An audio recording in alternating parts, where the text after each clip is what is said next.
Josh?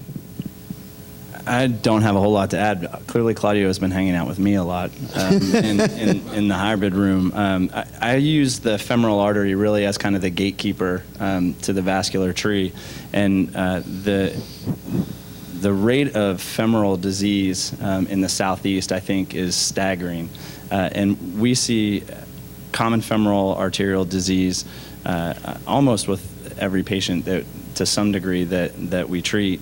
And so I do a lot of femoral endarterectomies and then go after inflow lesions in an endovascular fashion and then outflow lesions oftentimes also in an endovascular fashion first, as long as I'm not burning any bridges for the future. Okay. Scott? Statistically, this patient's life expectancy is miserable and would tolerate poorly the physiologic stress of an open bypass, so I look for hybrid repair as well. At our institution, we call it an EVOR, endovascular occlusive repair. And if they're shaggy and embologenic, we'll cut down and control both femoral arteries and then stent proximally. A couple of concerns we've noted. One, if you have a narrow aorta, it's difficult to allow for the competing limbs, the diameters of both limbs with a kissing stent or a bifurcated aortic device. In those situations, I'll use the Endologics device that sits on the aortic bifurcation.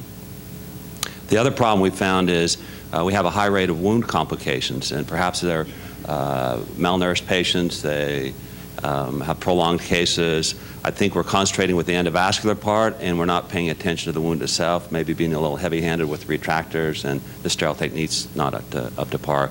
So when I patch the femoral arteriotomy, I like to use autogenous tissue as well in consideration for wound complications.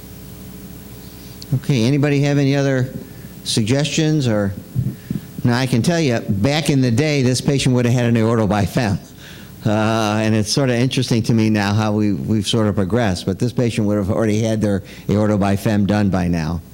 I have one other case that I want to present, and we have some other cases. I want to present one other quick case, not so much from what would be done, but sort of apropos to Dr. V's question, who would operate on this patient?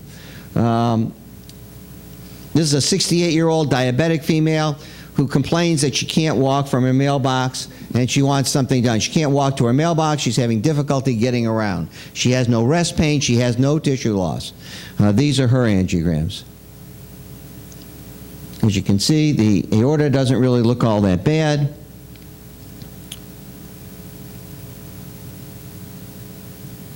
As we go down, it gets uglier and uglier. You can see the superficial femoral artery is gone.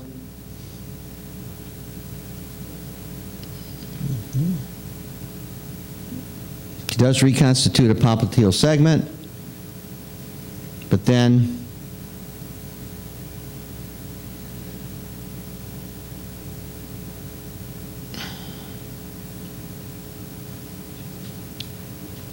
as we go down further, you can see she has severe tibial vessel disease. Unfortunately, I can't stop this to show it a little bit better, but she has severe tibial disease.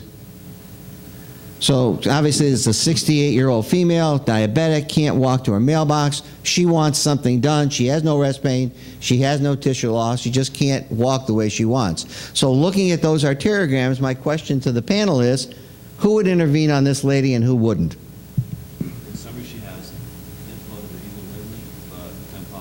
She's got terrible fempop and tibial disease. On the left side. On the left side is correct. As a rule, I reserve tibial interventions for limb jeopardy, tissue loss, or rest pain. I would treat her medically. Okay, even though she says she wants something done. Correct. Okay, Josh?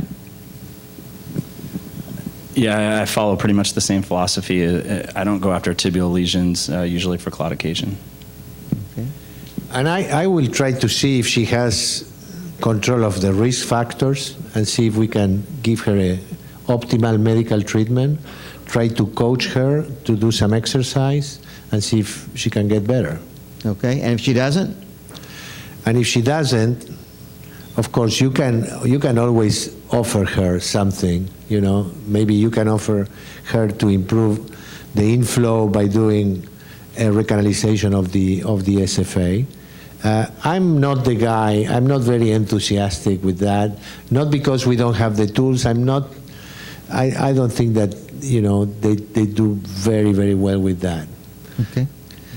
Frank? The intervention should be moving the mailbox closer to Okay. Josh, you had a case you want to? Oh, yes.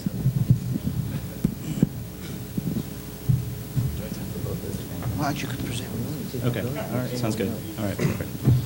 Can you go ahead and put up the endo versus open?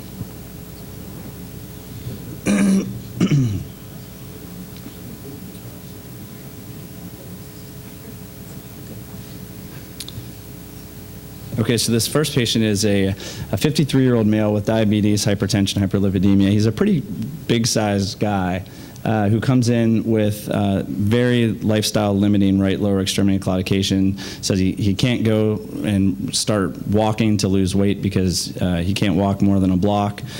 He's listened to his primary care doctor, he's quit smoking, and now he's at a loss for what to do next because he can't lose weight because he can't walk.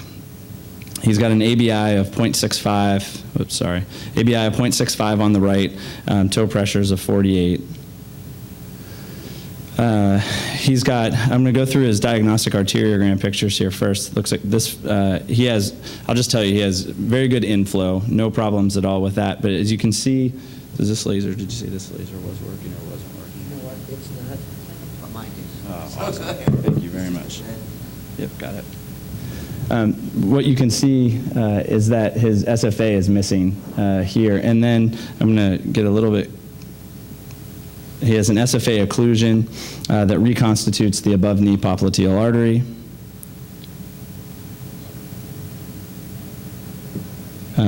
A widely patent popliteal artery, and I don't have a picture of it, but he has widely patent 3-vessel runoff, nice vessels.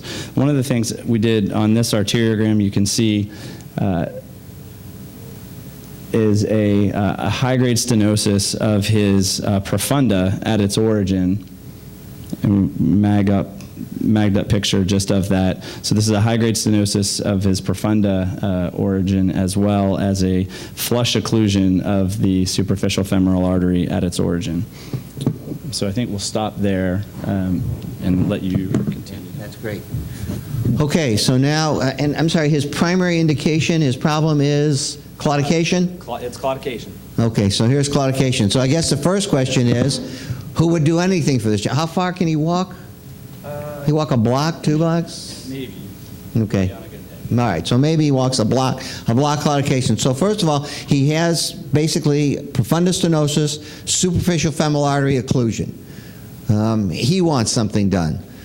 Just by a show of hands, how many people would operate on this gentleman or do something to him? I'd dissect it further. Is it lifestyle limiting? Or what I'll say to my patients, if it's a nuisance, live with it. If you're miserable, we'll intervene. Okay, and obviously this is miserable to him. He's obviously having trouble. I think that in this kind of situation, I would treat this gentleman too. Frank, would you treat him? I might. I don't know. I have to talk to him. I Okay. have to see how miserable he is. He'd have to convince you. And I'd also tell him that the treatment might not work. Okay, all right. Well, But we've all been there. You tell a patient, quit smoking, eat right, and go get some exercise, and they throw their arms up and they say, "Doc, didn't you hear me? I said I can't walk. How can I exercise?"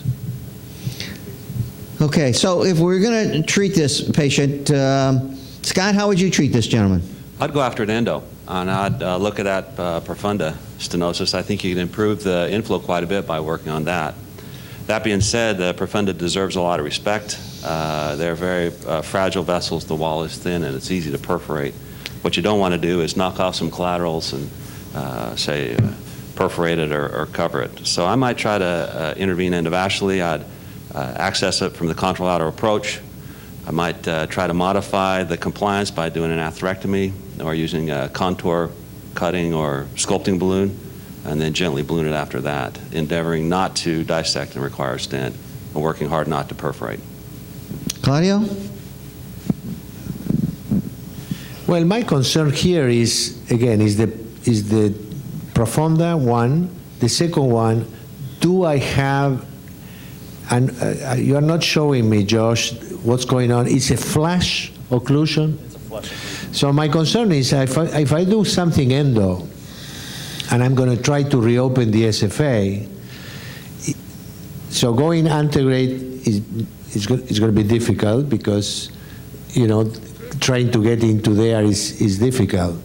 You may need to go retrograde, and you can cross this. My question is, how do you put a stent there without encroaching into the common femoral artery or potentially jeopardize the flow to the deep femoral? So there are many technical issues that need to be considered when you go for an endo type of solution in this patient. Of course, you guys are good, and probably you can do it. You want to address his? For flush occlusions of the SFA, what I'll do is an atherectomy of the proximal centimeter or so, and then stent the rest of the way. It's interesting anecdotally, those patients come back with in-stent stenosis, but that part where there's been atherectomy, no stent, is often well preserved. Okay, so now I have to ask, would anybody operate on this patient? I mean, I would take this patient to the operating room, I'd open up the groin, I'd do a profundoplasty, and then probably I might try to do a fem-pop, I might try to open that up, but I might just go ahead and do a fem-pop because I think by the time I got done doing the fem-pop and doing that profundoplasty, I'd given him a durable repair, probably in a shorter period of time and probably with less expense. So that's my question. Why would you go to the endovascular? He's fat, right? Yeah, what's... He's got one of those groins. Yeah, that's it. And what's the life expectancy? What kind of conduit do you have available? Vein. Yeah, I mean, I wouldn't do it with synthetic. I would agree with that. So I would reserve surgery for a fit patient with a good-looking saphenous vein and a non-hostile groin. Otherwise, I think endovascular would be my approach. Okay. Okay. Anybody else? Okay, what'd you do? Here, I'll show you some pictures. Good. So those are all some really good comments. And in this gentleman's case, what I chose to do was a combined hybrid approach, as you might expect with my dual personality here. I cut down on the right. One of the things in these more larger patients, I prefer to use a transverse, kind of an oblique transverse incision in the groins. I think they heal a lot better. Unfortunately, it transfers a lot of the work and stress of the operation to us because it's a lot harder to get adequate exposure of the distal external iliac artery as well as the origin of the profunda and sometimes down onto the profunda as well as the origin of the SFA. But in these patients, I think there's enough of a wound healing benefit that it's worth the extra effort. And so in this guy's case, I did a transverse incision, opened the femoral sheath longitudinally, but went through the skin and scarpas in a transverse fashion. And then what I did at this point was I don't have pictures of the intraoperative photos of the femoral endarterectomy, but did a standard profundoplasty. And then what I usually do with the proximal SFA, as Dr. Stevens mentioned, doing an atherectomy, I did kind of an orthopedic endarterectomy with a tonsil down. And at this point, because of what I'm going to do next, I don't really worry about the end point of this endarterectomy. I just stick a tonsil down in that subintimal plane as far as I can reach. And then I go to the foot, and I stick the PT, and I run a V18 retrograde right up into, across the occlusion, right up into my arteriotomy, which I then grasp. And then I keep just the edge of the V18 wire out as I finish my anastomosis of the patch, so that I can then use that to take my sheath down the SFA